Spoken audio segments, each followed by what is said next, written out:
Assalamualaikum warahmatullahi wabarakatuh.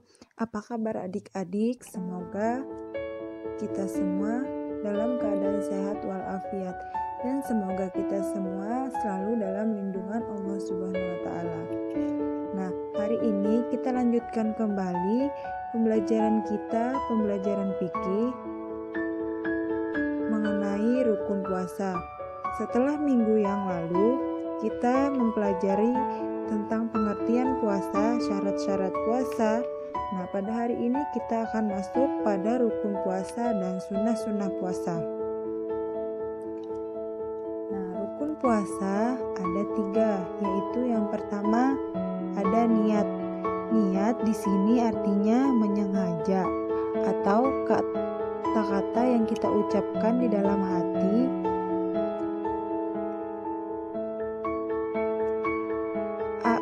Aku niat berpuasa karena Allah Ta'ala. Nah, jika puasa wajib, maka niatnya harus dilaksanakan pada malam hari, mulai waktu maghrib sampai sebelum terbitnya fajar. Jadi jika sudah terbitnya fajar, itu tidak masuk lagi sahnya kita berniat puasa. Nah, jika puasa sunnah, maka niatnya boleh dilakukan pada pagi hari sebelum masuk waktu zuhur dengan syarat tidak melakukan sesuatu yang menyebabkan batalnya puasa. Jadi, jika puasa sunnah, boleh saja kita berniat puasanya setelah azan subuh sampai sebelum masuk waktu zuhur.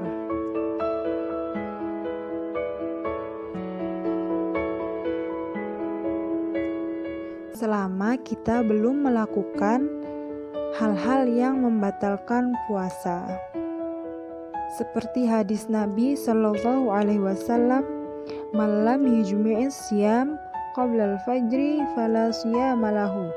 Barang siapa yang tidak berniat puasa pada malamnya sebelum terbit fajar, ia tidak puasa baginya. Nah, itu untuk yang puasa wajib. Yang kedua yaitu ada imsak. Imsak di sini yaitu artinya menahan diri dari hal-hal yang membatalkan puasa, seperti makan, minum, berhubungan seksual, menggunjing, berkata-kata kotor, dan sebagainya.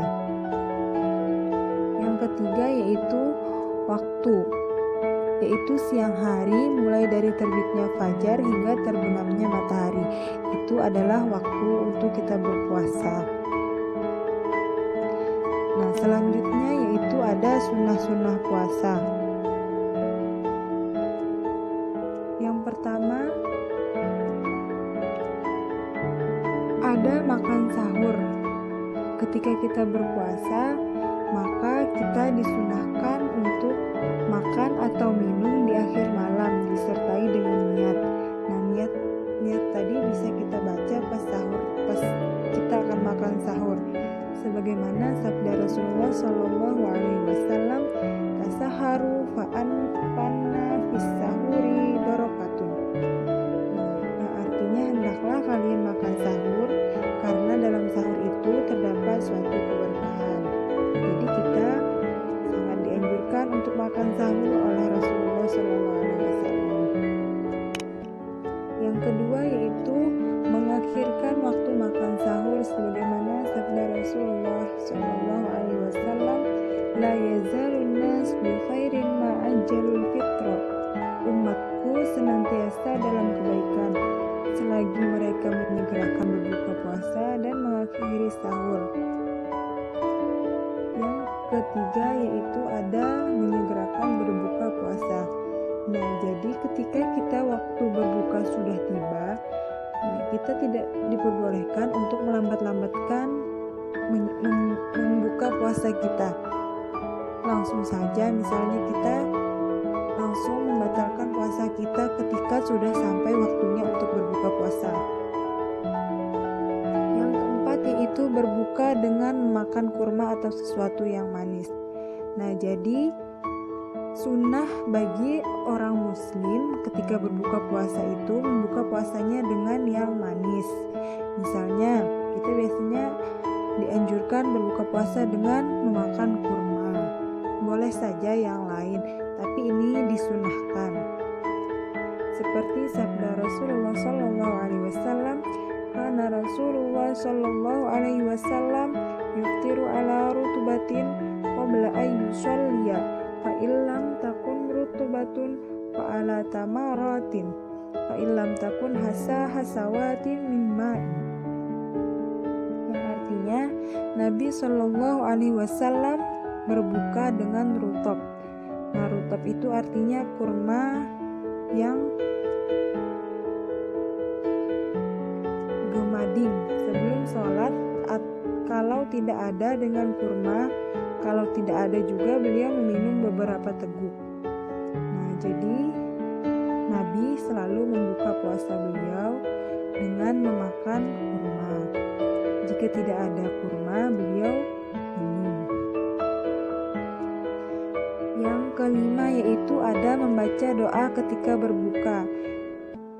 Nah, seperti yang biasa kita baca, Allahumma laka sumtu wa bika amantu wa ala rizkika aftartu dhahabal zama'u wa btalatil uruku wa thabatal ajru insyaallah. Yang artinya, ya Allah, karena Engkaulah aku berpuasa, kepada Engkaulah aku beriman, dan dengan rezeki pemberian dari Engkau aku berbuka.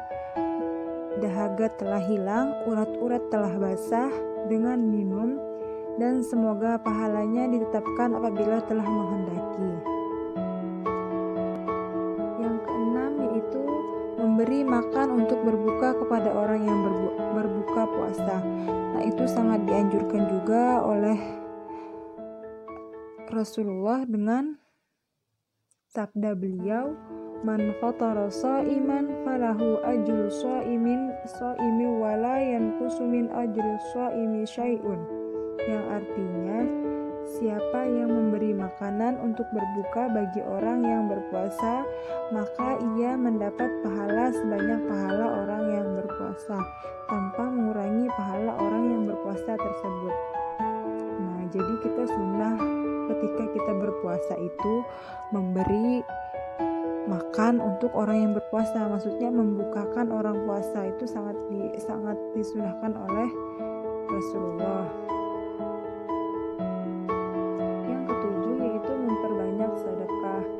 Jadi ketika bulan puasa ini kita disunahkan untuk banyak-banyak bersedekah, karena itu akan berlipat ganda pahalanya. Yang ke-8 yaitu memperbanyak sholat malam. Dan ke-9 yaitu memperbanyak membaca Al-Quran.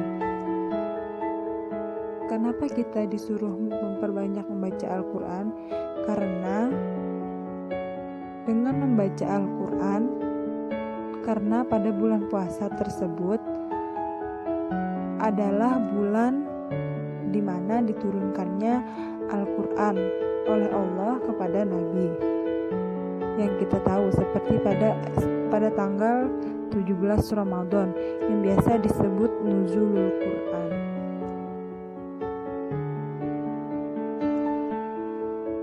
Selanjutnya yaitu di sini ada hal-hal yang dimakruhkan bagi orang yang berpuasa. Nah, tadi ada yang disunahkan dan sekarang ada yang dimakruhkan. Dimakruhkan ini berarti artinya dibenci oleh Allah. Yang pertama yaitu berkata kotor, keji, mencaci maki, mengumpat, bertengkar, dan berkata berlebih-lebihan.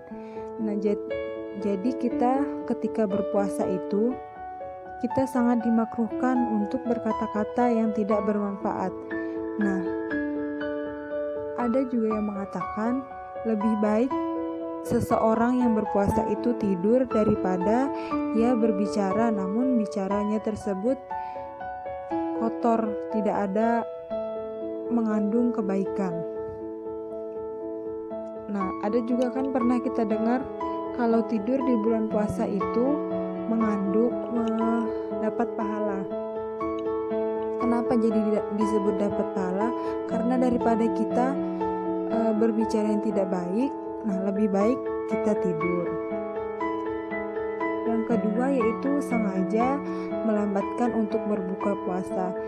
Nah, kalau kita sengaja berlambat-lambat untuk berbuka puasa, itu tidak dianjurkan oleh Allah, karena tadi kan sudah disebutkan di sunnah-sunnah puasa tadi menyegerakan berbuka puasa.